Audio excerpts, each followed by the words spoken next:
Bakit yung pang ating mga otoridades ang mas may interest na magkaroon ng jurisdiction yung ICC dito sa ating sa ating bansa? Tama ba ito?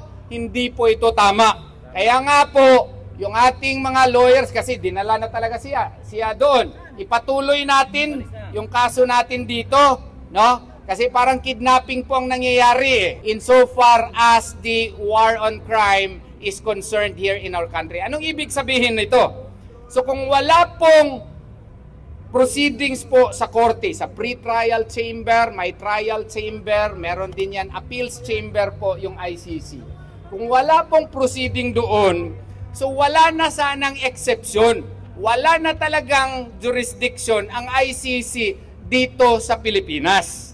Pero hindi natin maiintindihan bakit yung pang ating mga otoridades ang mas may interest na magkaroon ng jurisdiction yung ICC dito sa ating sa ating bansa, no?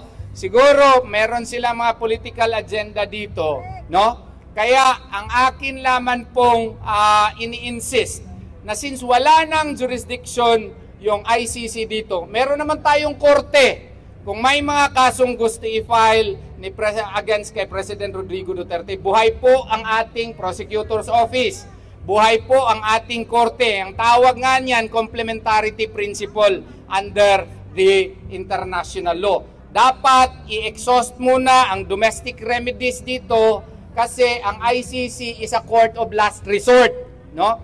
Ang ginawa ngayon, parang nagiging first resort na ang ICC. Mali na mali po, no? Tama ba ito? Hindi po ito tama. Kaya nga po, yung ating mga lawyers, kasi dinala na talaga siya doon. Ipatuloy natin yung kaso natin dito, no? Kasi parang kidnapping po ang nangyayari Kasi granting for the sake of argument. Pasensyahan na ninyo kasi ako po ay law professor, minsan masigi ko in English, no? Makalimot ko nga Bisaya man day tangdag ko, no? Ang rule sana under Rule 59 Section 2, ang gagawin is kung merong arrest warrant yung ICC, yung tao pong may kaso ay dapat idulog muna sa competent local authority para yung competent local authority, yung korte po, idetermina kung valido ba talaga yung warrant. Kung sinunod ba yung karapatang pantao ng akusado. Hindi po ito ginawa. Dire-diretso na. Para kung meron nga kayong, di ba, decree of divorce galing Japan. Kung meron kayong decree of divorce galing sa ibang bansa, di ba ipaproba mo muna dito sa Regional Trial Court? No? Bago yan, may epekto dito sa ating republika. Yun din sana ang ginawa doon kung totoo yung warrant of arrest na hindi ko nga nakita yung hard copy So dapat isinubject muna yung tao to the jurisdiction of a competent local authority para makita kung tama ba na kaso yun, siya ba talaga yung covered ng warrant na yun at sinunod ba niya yung mga karapatang pantao po ng ating pinakamamahal na Presidente Rodrigo Duterte. Hindi ginawa yon. Pero, i-raise ito doon din sa Hague, Netherlands. So may posibilidad po na kung hindi ito sinunod, baka yung Hague, Netherlands naman ang mag-repatriate, mag-order mismo na ibalik dito si Presidente Rodrigo Duterte kasi hindi po sinunod yung kanilang batas. So, ang request namin sa inyo, idua natin si Presidente Rodrigo Duterte.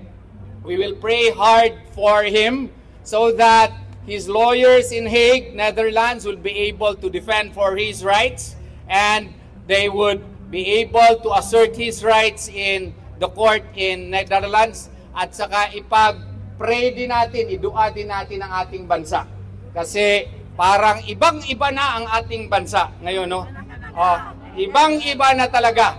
Kaya ito lang ang ating bansa. Kailangan nating mahalin at kailangan natin na siguro ngayong eleksyon, wag na tayo magpabudol-budol pa.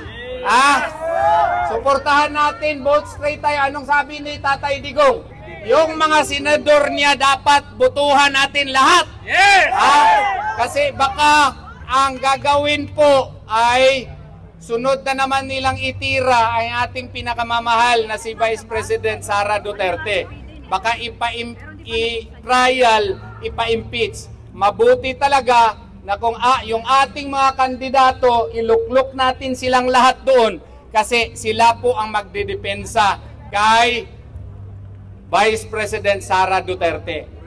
Iboto din natin yung mga party list na sinabi ni Tatay Digong na bubutuhan natin. Pero isa lang ha, baka bubutuhan ninyo silang lahat, ma-void yung boto nyo. Pili-pili kayo. Alam naman ninyo kung sino yung inendorso ni Tatay Digong. No? So, kailangan makapasok din sila doon sa Kongreso kay para yung Tuadcom, no? Sila na naman ang mag-iimbestiga kung anong nangyayari sa mga bilyones na nawawala sa ating bansa. Di ba tama yun? So magkaisa tayong lahat. Let us show to these people that the voice of the people is the voice of Allah subhanahu wa ta'ala. Maraming salamat po sa inyong lahat. So ayan mga kababayan, magre-react po tayo dito sa video clip na nakuha po natin sa SMNI News. At ito nga po yung interview ni Attorney Torion patungkol nga po dito sa pagkakadakip po at pagbiyahe po ni Pangulong Duterte sa Netherlands para humarap nga di umano ito sa ICC. Nasabi nga po ni Attorney Torion na tila parang kidnapping daw ang nangyari dito sa dating Pangulo. At siya nga po ay haharap daw sa kasong crime against humanity. So bago natin talakayin yan, ano nga ba ang ICC at ano ba ang trabaho nito o ginagawa nito? So ang ICC o International Criminal Court ay isang pandaigdigang hukuman na may tungkuling litisin yung mga individual na responsable sa mga pinakamalubhang krimen na may kinalaman sa pandaigdigang komunidad.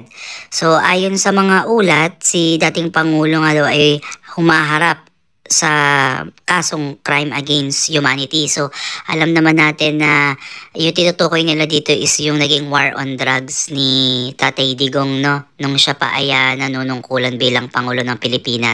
Sa kabilang banda mga kababayan, tayo ay pinaalalahanan ni Attorney Torion na iboto natin yung opisyal na inendorso ni Tatay Digong na suportahan sa pagka-senador sa darating na eleksyon ngayong Mayo, no? At gayon nga ang ginawa natin na nagkaroon tayo ng mga kalye survey sa senatorial kung ang Team Duterte ba o Team Marcos at iba pang mga katunggali nila sa pagka-senador. So itong mga video na to sa huli, ayan yung ginagawa nating kalye survey sa mga tao. Random to ha. So sa mga madadaanan natin sa isang lugar, magtatanong tayo ng individual kung sino ba ang napupusuan nila na iboto sa pagka-senador sa darating na eleksyon ngayong Mayo. So hanggang dito na lang muna tayo mga kababayan at abangan po natin ulit yung mga susunod na mga i-anunsyo ng ating mga kaibigan sa social media dahil wala tayong ibang access para makakuha po or makakapture ng ilang mga kaganapan para po kaya dating Pangulong Rodrigo Roa Duterte dahil limitado lamang po yung ating resources tungkol dyan. Kaya tayo po ay nakaabang din po sa social media sa ating mga kaibigan kung ano yung maitutulong natin para mag-share po ng update sa inyo. At ayan, para sa mga katanungan, komento, i-comment nyo lang po yan sa ating comment section at ating talakayin yan para mapag-usapan po natin. So open po ang ating comment section sa inyong mga opinion at maraming salamat po at magkita-kits po ulit tayo sa susunod nating vlog. God bless.